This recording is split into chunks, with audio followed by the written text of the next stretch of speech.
She blew from her eyes with a huff. Sorry it took so long. When you rang, I thought Madam would get it. She must have popped out and Spinks won't do anything unless she's here. He's lazy as anything. Save for her uniform, she could easily have been one of the bargee girls I saw every day as I walked along the King's Cross towpath. Yet her familiarity wrong-footed me. I'm Hester Reeves, here to nurse Mr. Cherville, I said, wanting to be sure she hadn't mistaken me for someone else. Yes, I know all that. The vicar told me to look out for you. Are you coming in or what?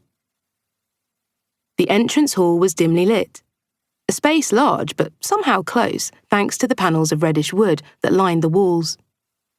The narrowing effect was heightened by a cloying scent that hung heavy on the air and caught in the back of my throat. I traced it to a thin-legged table, again that rich, dark wood, where a small lamp glowed over a bowl of dried rose petals. The girl held out her arms, and I shook my head when I realised she was expecting to take my coat. It was far too threadbare for that. You're right, it is a bit chilly, she said, mistaking my hesitancy. The range is on all day, so the kitchen's much better. I'm Jenny, by the way. She wiped one hand down her apron and held it out for me to shake. Mr. Bright said he was trusting me to make you feel welcome, seeing as Madam's not the friendliest. There was no lady of the house, so she must mean the housekeeper. I knew little enough about what working in service was like, but surely the housekeeper didn't merit a title.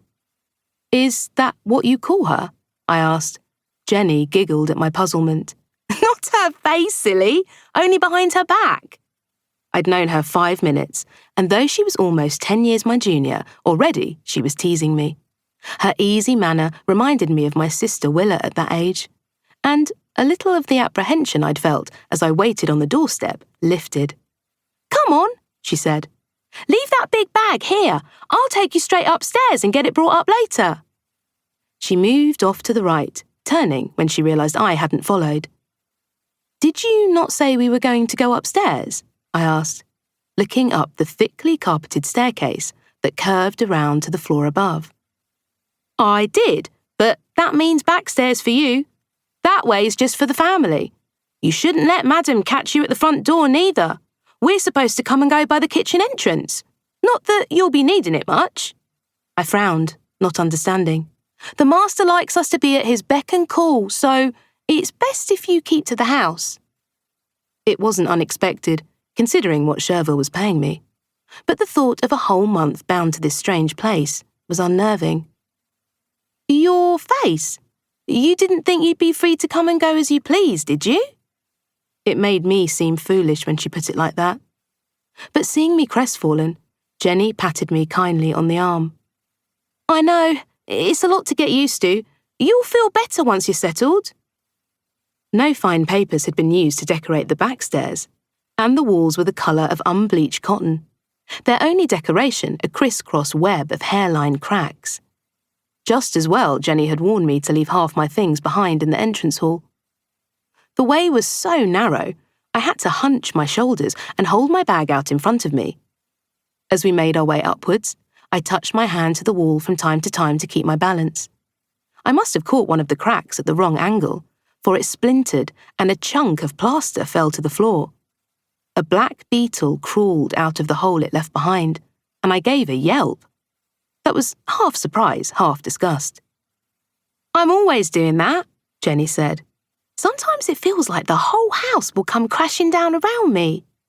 Honestly, I'd expect that from a rookery tenement, not somewhere as grand as this. Looks can be deceiving. My Da knows a bit about building, and the last thing he said the day he left me here was the way it was listing meant the foundations were rotten. Was it better to think of tall trees as crouched down, ready to pounce, or on the verge of collapse? There was no time to decide before we moved on again, talking less as the stairs steepened. Even so, Jenny was out of breath when we reached the top. Milk of meadow sweet. That's what she needed for her lungs. And if I was going to be stuck indoors most days, it sounded as though I had plenty of time to brew her some. The 4th floor was one long corridor, with 6 doors off it. It was lighter.